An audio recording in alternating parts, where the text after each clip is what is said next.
Hello student, Introduction to the Study of Homeopathy. It is the second lecture from the Principles and Art of Cure by Homeopathy, written by H. A. Robert.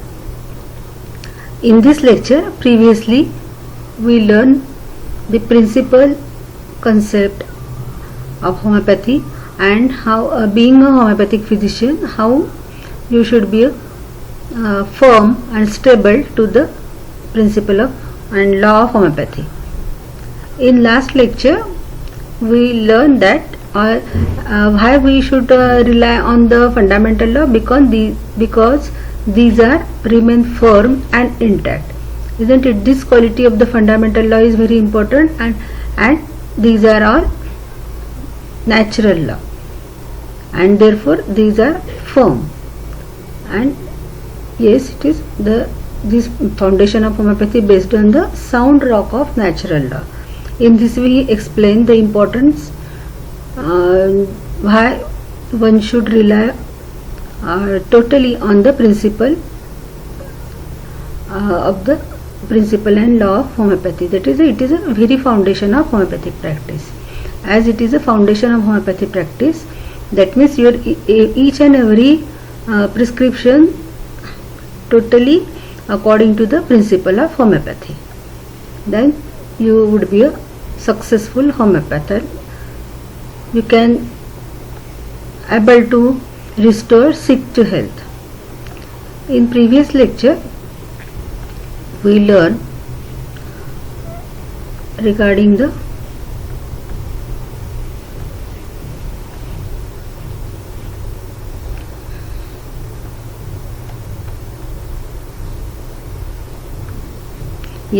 this aphorism number 6, in which Hahnemann explained who is the unprejudiced observer, and this in unprejudiced observer who rely whatever is the present picture or whatever is the symptom narrated by the patient, which felt by the patient himself and remarked by those around him and observed by the physician. This totality, all these perceptible signs and symptoms represent the disease, isn't it? And these are all helpful for the selection of our remedy according to the law of similia. Here we finish that the disease is as elusive as thought. That means it is the nature of the disease or the phenomena of the disease is it is just dynamic in nature, just like our thought. But how when these thoughts are expressed or manifested outwardly from our action, similarly this disease phenomena also reflected outward or manifested outward in form of symptom. Therefore the symptoms is the only way to know the internal derangement of the disease, and therefore symptoms are also called the language of nature. The physician has to understand this language of nature and try to find out the similar remedy, most similar remedy for the patient in that particular condition. Let us take the next paragraph. There must be a curative principle present in medicine. Yes, every one of you know what do you mean by curative principle. It is nothing but the pathogenetic power of drug. You know the definition of the drug very well. Drug is a substance which has a tendency to alter state of health. To alter state of health means in healthy state of person, it is a balanced state. So all sensation and functions are performed in a harmonious way. This stability and the sensation of well-being is the principal function of principal symptom of the health, isn't it? Whenever there is action of drug is there, when we administer drug for the purpose of proving this drug substance has its own energy, and because of this drug energy, because of the primary action of the drug, there is an alteration in sensation and function. That means whatever is the reaction of the vital force is, or the whatever the in this condition vital force is totally overpowered by the drug substance, and this particular drug has a capacity to produce certain symptom whenever these are interact or react on the human body. And therefore in the process of proving, when we administer the medicine or a drug to the healthy human being, certain symptoms are developed, and this disease producing power of drug, nothing but the pathogenetic power of the drug, is also called a curative principle. It is a curative power of drug. Every drug has its own capacity to produce certain symptom, and only the principle is differ, whether these are the medicine is selected and the principle of similia, or whether these are selected according to the principle of contraria. In both condition, the drug substance produce symptom to the symptom in a sick individual, isn't it? Whenever these are administered in antipathic mode of treatment or in allopathic mode of treatment, opposite symptoms are produced, and in homeopathic method of treatment, the similar symptoms are produced. It is the only difference. While a curative principle, that means a pathogenetic power present in medicine, reason divines as much. Reason divines as much means it is that's why whatever is a divines means it is you can foresee or to predict, or you must have a knowledge of the previously what is the pathogenetic action of the drug. It is a very delightful and pleasing action of the medicine. The reason divines as much, and therefore we are prove the drug on healthy human being. But its inner nature is in no way to be pursued by us. Yes, but whatever is a inner nature, that means whatever is a this potential of this drug, with the hidden power which remain latent in a crude material substance, is in no way to be pursued by us.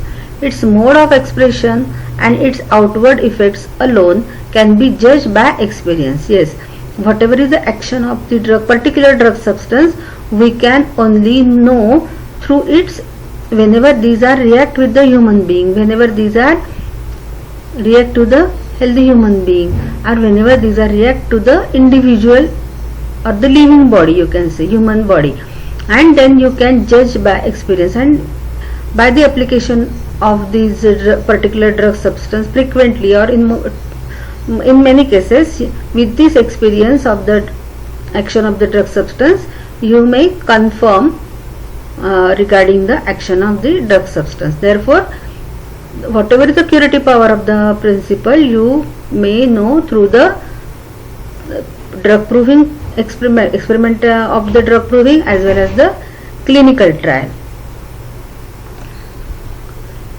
Health is restored after the removal of all symptoms.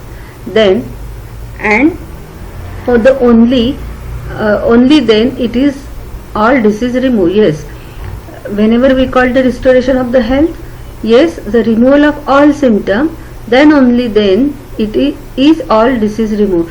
Whenever there is a removal of all symptom, then you consider the disease is removed, and only the removal of the symptom is not essential, while the restoration of the health is also established, isn't it? As there is a symptoms of disease, there are symptoms of health also, and whenever all these normal symptoms are established, all the sensation and functions are conducting harmoniously by the vital force, then you only consider that the health is restored or re-established. Hahnemann this way distinguishes between disease itself and its causes, manifestations and products, and then shows at once that the sphere of homeopathy is limited to functional changes from which the phenomena of disease arise.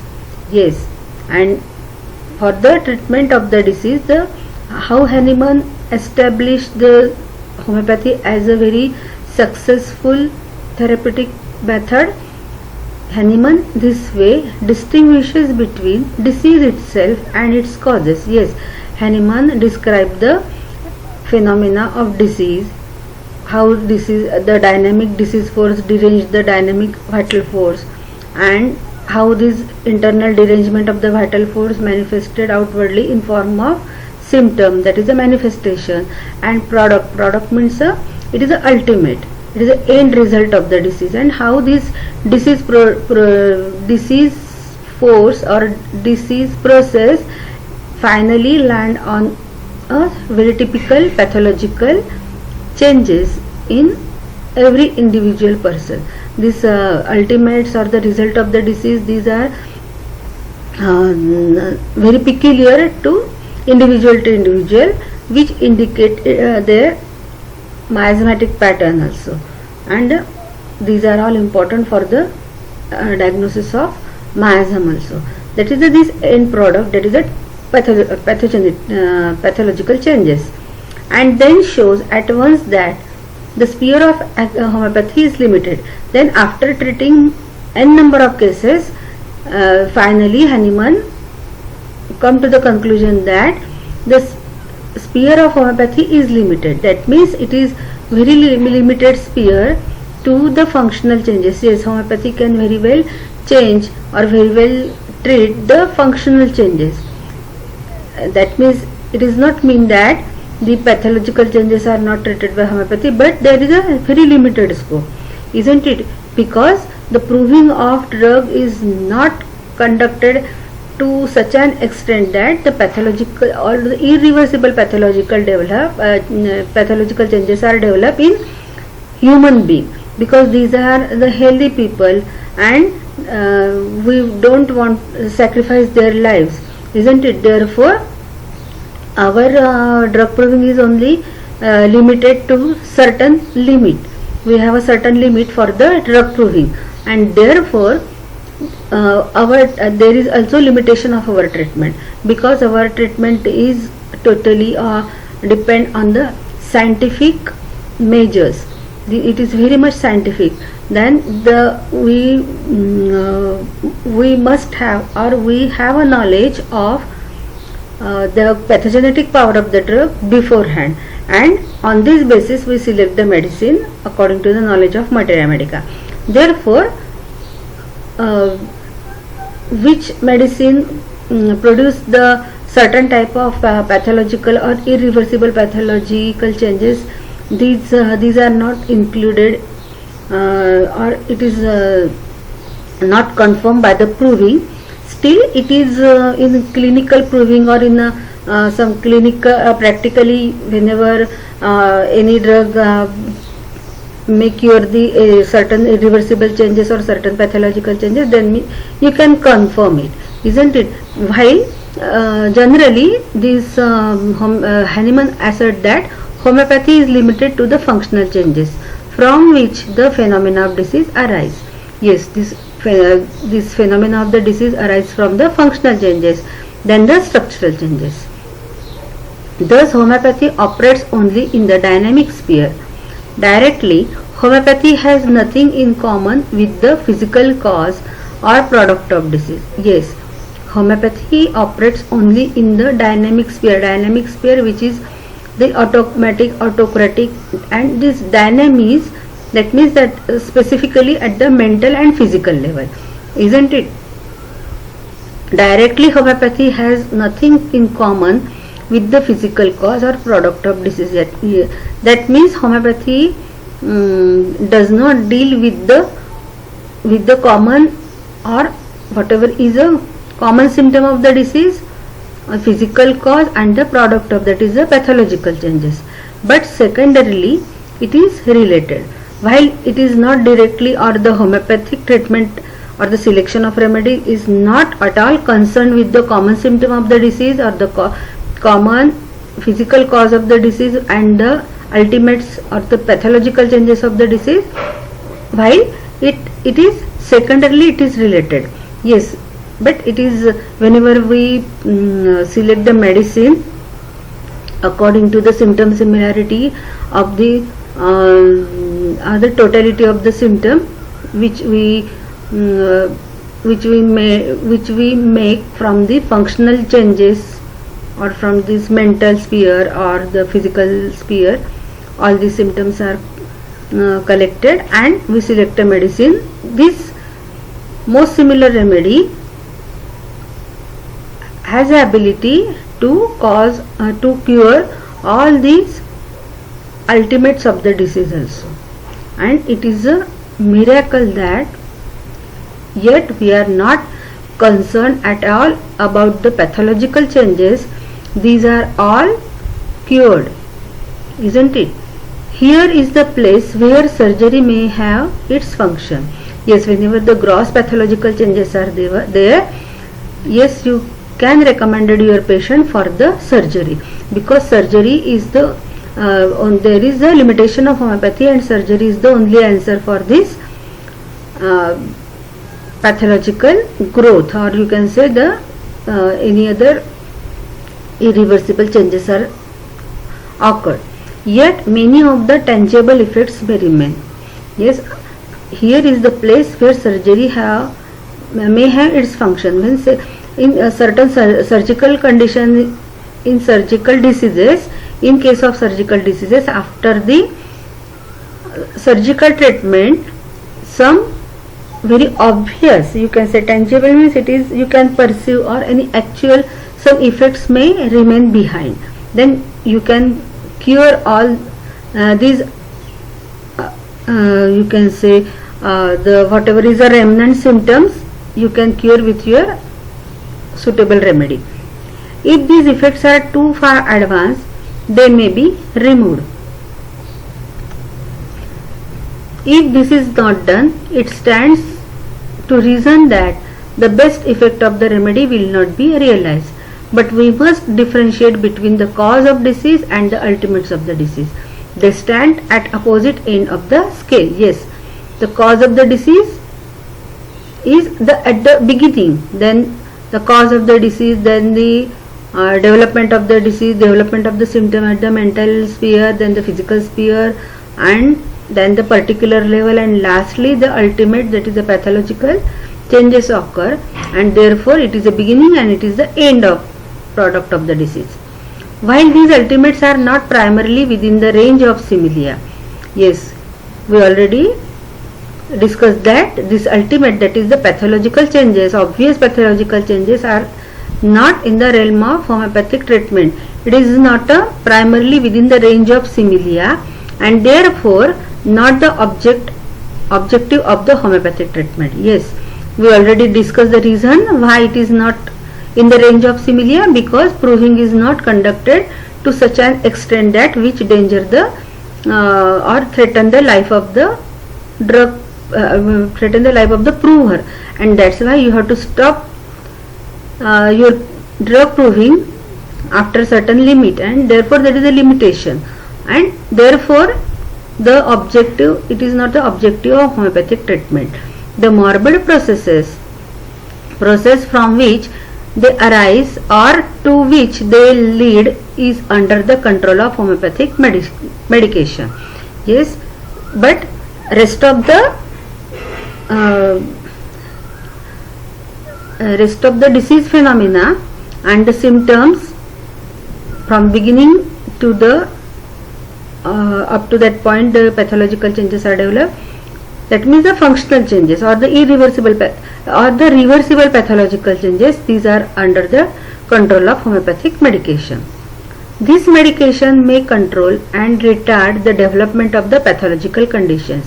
Yes, if your medicine is exactly similitude, then this similar medicine, medicine can control. Yes, as we are not select our remedy from this pathological and common symptom, yet whatever is the medicine we selected according to the strict individualization, according to the strict totality of the symptom, this remedy able to control and retard the development of the pathological condition, and we observe it in our daily practice. Let us take the example. Thus, tumors may be retarded and completely arrested, and absorption increased. In case of tumor, it is a surgical case. But whenever it is not a huge tumor, you can treat the patient according to the totality of symptoms, strictly individualization, and when the action of the medicine is initiated and the very favorable changes are observed in patient. What is this? The tumors may be retarded, the growth of the tumor may be retarded and completely arrested, and it is completely stopped, and absorption increases. In terms, whatever is the toxin products are there, these are get all nullified by the action of our medicine. And finally, the disappearance of the growth. Secretions and excretions increase or decrease. Yes, whatever is the toxins which are absorbed from the tumor, or these are all eliminated, and therefore secretions or excretion increase or decrease. Or during this process, the secretions and excretion may be increase or decrease. These are all eliminated from our body, and body is restored to the healthy state. The ulcers heal, but all this is secondary to the real cure. Yes, but it is secondary to the real cure means, first at the primary level there is a the remedy act and at the dynamic level, not at the pathological condition, and whatever is the result occur, these are the because vital force get free from the load of the disease force, and therefore he is able to eliminate all these toxins from body, and ultimately the ulcers and tumors are get healed. But and therefore it is called, it is the secondary means it is not a primary target of our treatment, while these are the ultimate of our treatment. These are the result of our treatment, that all these extra growths are disappear. The secondary to the real cure, which takes place solely in the dynamic sphere, restoring the patient to health and harmonious functioning of his whole being by the dynamic influence of the symptomatically similar remedy. It is a dynamic influence of the symptomatically similar remedy. Yes, whatever is the result we found here, the disappearance of the tumor, retarded the growth of this tumor, or the ulcers are totally healed, these are not because of the local treatment, not because of the surgical treatment, but because of the dynamic influence of the symptomatically similar remedy. Yes, this similar remedy has a capacity to treat this. As Stuart Close has well said, the real field of homeopathy is to those agents which affect the organism as to health in ways not governed by chemistry, mechanics or hygiene, but these capable of producing ailments similar to those found in the sick. Yes, this very important assertion by this Stuart Close given here. To those agents which affect the organism as to health, that means which agency is responsible to cure the patient as to health in way not governed by chemistry, that means not any other chemical based medicine, that is the chemistry is not role at all for the restoration of the health, because these are all crude in nature. Mechanics, that means it is a mechanical removal or any surgical means sometime, and the hygiene and this proper diet and regimen, the all things are not have any role for the restoration of the sick to health. These are all useless, according to aphorism number 78, when Dr. Hahnemann explained the characteristic feature of the chronic disease, in which he already told you that the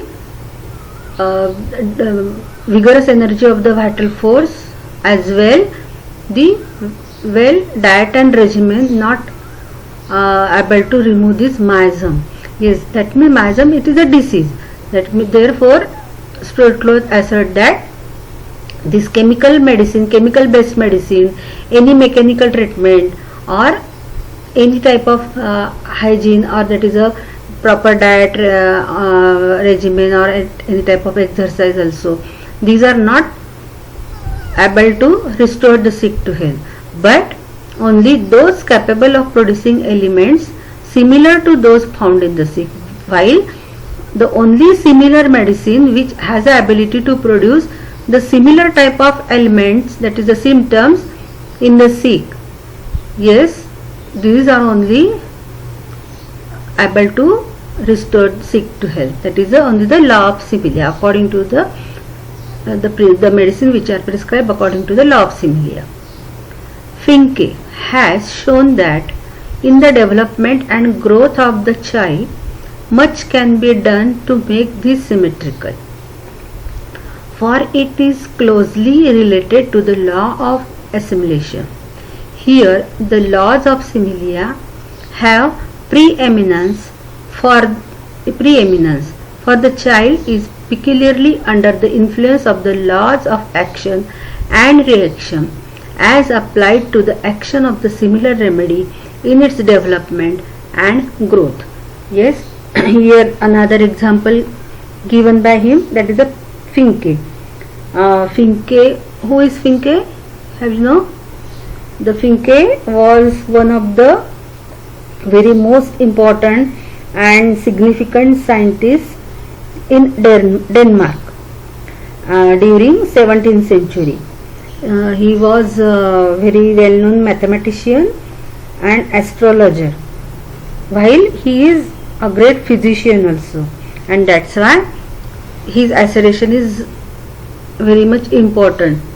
As shown in the development and growth of the child, much can be done to make this symmetrical.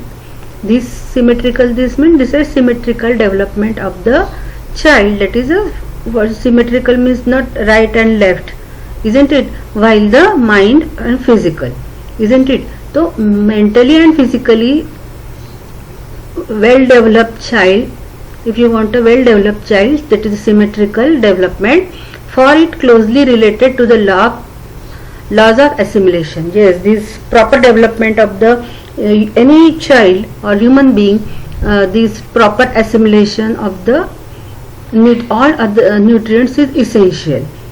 Here the laws of similia have preeminence. Preeminence, it is a superiority or the quality of supreme or superior. This law of similia have the superiority. How? For the child is peculiarly under the influence of the law of action and reaction. Yes, whatever is the influences for which this child is exposed, and whatever is the causative factor or anything else, you can say there is action and reaction which occurred in the human being, and this applied to the action of the similar remedy, and whatever is the consequences occur because of any unhealthy circumstances, all these you can very well handle with the action of the similar remedy in its development and growth.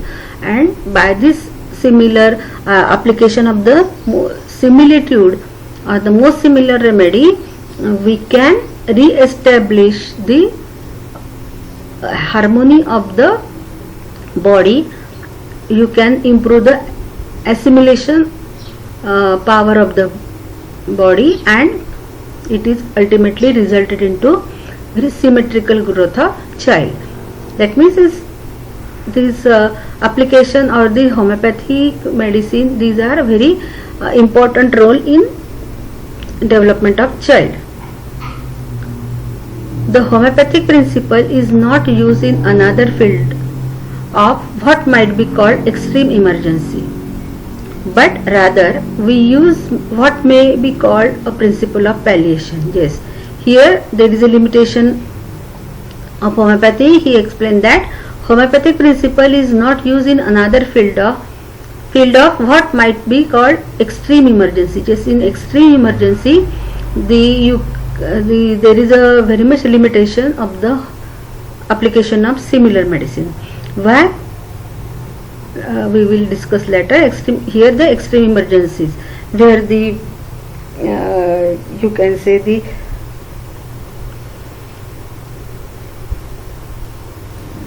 high grade fever or extreme blood loss, or in any accidental cases, or you can use a suspended animation. Whenever the person previously in a healthy state and suddenly there is a drowning and lightning, so a number of cases are there where there is no time for the selection of the no time for the case taking, for collection of the symptom, as well as the selection of the remedy, and that time is very less to save the life of the patient, and it is an extreme emergency, and this extreme emergency no time is available, and therefore we use what may be called a principle of palliation. And in that such extreme emergency condition, it is important to save the life of the patient in that critical situation, and you can apply the principle of palliation. As Hahnemann says in footnote of paragraph number 67 of the Organon. Yes, you know, in aphorism number 67, Hahnemann discuss about the suspended animation. Let us learn and let us revise what is aphorism number 67 or the footnote of aphorism number 67 also. Only in the most urgent cases, where danger to life and imminent death allow no time for the action of a homeopathic remedy, not hours, sometimes not even quarter hours and scarcely minutes, in sudden accident occurring to previously healthy individuals, for example in asphyxia and suspended animation from lightning, from suffocation, freezing, drowning, etc. Yes, these are the all conditions where the life of the patient is in danger, and sometimes in severe hemorrhage also, and whenever the not hours, sometimes even not quarter hours, scarcely minute, in sudden accident occurring in previously healthy individual. The person was previously healthy individual, and suddenly in such accidental cases there is a suspended animation. That means the animation, the life of the patient gets suspended for some time, isn't it? But if the proper treatment is not provided to the patient, then it may be imminent death. Death is sure, and therefore it is not a time, there is no time the action of the homeopathic remedy, and therefore you have to palliate the patient in the such most urgent cases where danger to life and death is imminent, and therefore Hahnemann himself agree for the application of this palliative or antipathic mode of treatment for the or for only the save the life of the patient which is in a danger. If such type of, if the help is not provided to the vital force which is now suspended, the death, there is a death of the person, and therefore he told that it is admissible and even judicious. It is, yes, it is judicious at all event as a preliminary measures to stimulate the irritability and the sensibility, that is the physical life, with a palliative, as for instance gentle electric shocks with cluster of strong coffee with a stimulating odor, gradual application of heat, etc. When this stimulation is effected, the play of vital organs goes on and again in its former healthy manner. Yes, whenever the stimulation is effected by this method, or the giving electric shock, then strong coffee with stimulating odor, or gradual application of heat in case of the freezing, drowning, etc. So then what happened? the play of vital organ goes on again its former healthy manner. Yes, vital force again regain its energy, and then he may cope up with the shock of this accident, and may play the his again and may regain his again power to establish the health, isn't it? Therefore the play of vital organ goes on again its former healthy manner. For here there no disease to be removed. Yes, in this case there is the condition is not like that of the disease. That is not a derangement of the or dynamic derangement of the vital force, while it is a sudden shock to the vital energy, and therefore but merely an obstruction and suppression to the healthy vital force. Yes, it is not a derangement, while it is an obstruction and suppression to the healthy vital force. To this category belong various antidotes to sudden poisoning, alkalis for mineral acids, heparin sulfuricum for metallic poisons, coffee and camphor and ipecac for poisoning by opium, etc. Yes, you have to your aim is only save the life of the patient or the person. The mode of application is not much important, but you have to take out our patient from the danger, and therefore in this case this antipathic mode of treatment or the palliative mode of treatment, it is judicious and admissible. Have you got it? Yes. You know the palliation, a palliation is a, you can define the palliation is a temporary relief of a symptom or a group of symptoms of a patient before the disease itself is cured, isn't it? While in daily or whenever there is a cases where the dynamic derangement of the vital force is there, this palliation is not admissible. It is only admissible in the extreme emergency condition.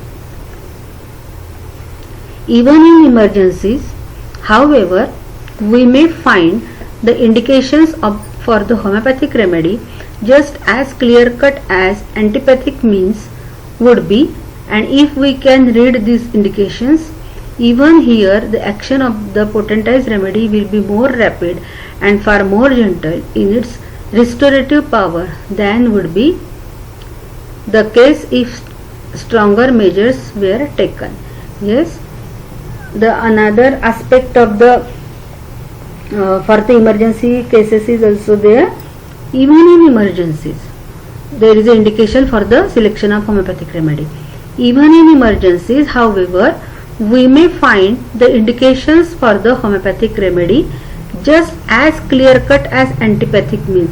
Yes, just as clear cut as antipathic means, very obvious, very most similar indication we got. For example, in clean cut injury, arnica, then the injury of the tip of the finger, there is hypericum, like the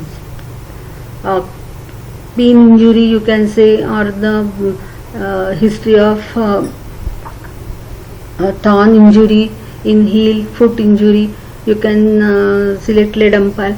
That means the indications are very much clear cut, then you can select the homeopathic remedy. And when we say the action of this potentized homeopathic remedy is very rapid and more gentle in its restorative power, and therefore your these indications are very clear cut, you can prescribe homeopathic medicine also. But it is a secondarily, primarily our aim is to save the life of the patient. Thus in such conditions as asphyxia, shock from various sources, and even from the ingestion of poisons, among many other so-called emergencies, homeopathic remedies in skillful hands have saved lives with almost miraculous speed and with the happiest of result. Yes, the here the condition is skillful hand. The patient, the physician should be a very skillful selection, or must have the vast knowledge of materia medica also, and he has the experience of handling such type of emergencies, isn't it? Then only it is possible to provide the very favorable result, or you can say miraculous speed. This homeopathic remedy act very miraculous speed and with the happiest result. Yes, in emergencies also, whenever the patient handled by very skillful hands, very eminent physician of homeopathic physician, then there is a very speedy recovery of from this emergency condition. The indicated remedy works with exceeding rapidly, and we dare not to put a limitation upon its restorative power. Yes, that means homeopathy has no any limitation in the emergency cases, but only condition is there the very eminent knowledge of materia medica, have a eminent skill to handle such type of emergencies, and that means a very skillful application, very experienced physician can handle such type of patient. There is no limitation for application of homeopathic medicine. It is well to obtain this clear view of what is before us, and face candidly the true place for the practice of the healing art, that we may become true physicians. And to stabilize still further, let us look at what Carol Dunham called the scientific reasonableness of homeopathy. Yes, it is well to obtain this clear view of what is before us. Yes, it is very the condition is very much, or the picture is very much clear before us. The face candidly means it is a straightforward, and the face candidly the true place for the practice of the healing art, that we become a true physician. That means the very straightforward selection, you can say, you may become a true physician. To stabilize still further, let us look at what Carol Dunham called the scientific reasonableness of homeopathy. Homeopathy, the Carol Dunham called the reasonableness. Reasonableness means the which have reason, which has explanation on the scientific or the rational explanation. It is called a scientific reasonableness of homeopathy. Homeopathy has been developed through the inductive method of reasoning. Not only are the conclusions of homeopathy consistent with its assumption, but they are founded upon truth. For homeopathy, as a method, is drawn logically according to the strictest rules of inductive generalization from data derived from the closest observation of facts and experiment. Yes, the various other cases or various other conditions discussed by H. Robert, that how the homeopathy can handle the case or provide the help to the patient in emergency condition also. There is no limitation for homeopathy if it is handled properly by the skillful hands, because homeopathy has been developed through the inductive method of reasoning. You know the inductive method. This inductive method is a scientific method developed by Francis Bacon, and for this whenever any premises you have to prove as a scientific one, and it is a method which developed from particular to general, isn't it? And homeopathy is a product of inductive reasoning, and because Hahnemann himself experienced the effect of homeopathy, then he applied this law to treat the n number of patients, that means from particular to general, and therefore homeopathy has been developed through the inductive method of reasoning. That means it is a scientific method. This truth, whatever Hahnemann told, it is not only the guesswork, or it is not a guesswork of imagination or hypothesis, while it is proved as a scientific one, because it contained, or because it is proved through all this reasoning of the inductive logic. Not only are the conclusion of the homeopathy consistent with its assumption, that means homeopathy is not only the supposition, but they are founded upon truth. Yes, this homeopathy principle is founded upon truth. For homeopathy as a method is drawn logically according to the strict rule of inductive generalization. Yes, what are the strict rule of generalization? Every one of you know: the exact observation, correct interpretation, rational explanation, and scientific construction. All these rules given by Francis Lord Bacon, homeopathy fulfill all these 4 rule or criteria and prove as a scientific one, or it is a truth, isn't it? And from data derived from the closest observation of facts and experiment. Yes, and whatever is a principle propagated by Dr. Hahnemann, it is time to time these very favorable result, or the favorable result obtained from the different experiment, means it is from the different experience from the patient, results from the patient side. All the process from the proving to the curative prescription are controlled by the principle of inductive reasoning.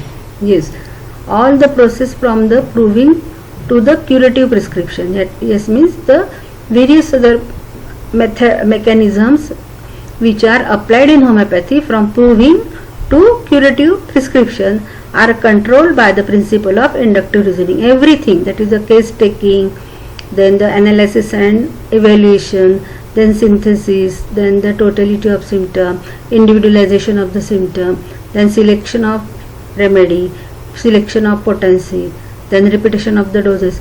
Every step in homeopathy which controlled by the principle of inductive reasoning, and therefore it is called a product of inductive logic. Funk and Wagnall dictionary defines inductive reasoning as follows. Yes, here Funk and Wagnall dictionary give the meaning of inductive logic. What do you mean by inductive logic? The inductive method in reasoning is the scientific method that proceeds by induction.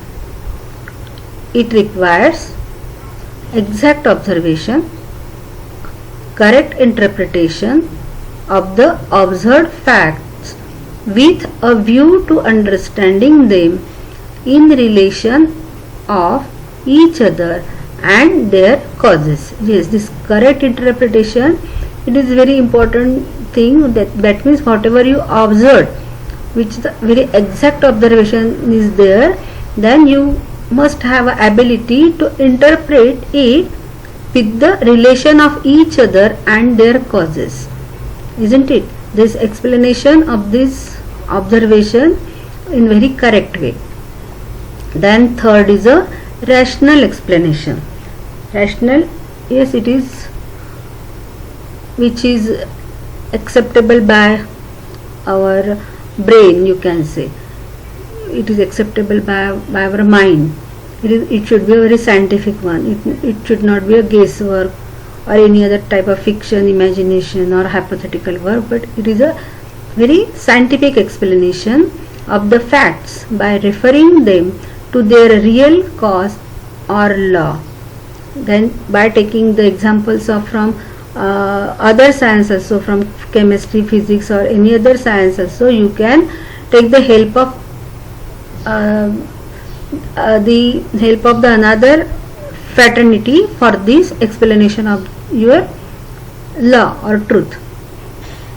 Then fourth is a scientific construction, putting the facts in such coordination that the system reach shall agree with the reality.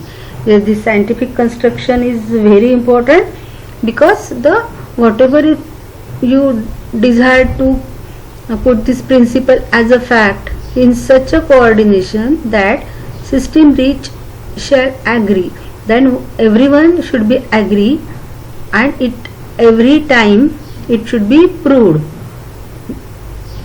as it narrated and agree with the reality, that every person or it should be agreed through every aspect.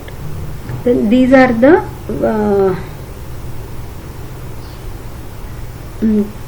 dictionary meaning of the inductive logic. You know this inductive logic of reasoning developed by Aristotle and Francis Lord Bacon. Francis Lord Bacon has done much work on this inductive logic. Let us examine the earlier steps taken by Hahnemann in his development of the scientific approach towards the healing of sick through the responsible application of the natural law. Yes, we will see this, what do you mean by inductive logic and whatever is the explanation given by Dr. H. Robert in next lecture. Okay, thank you.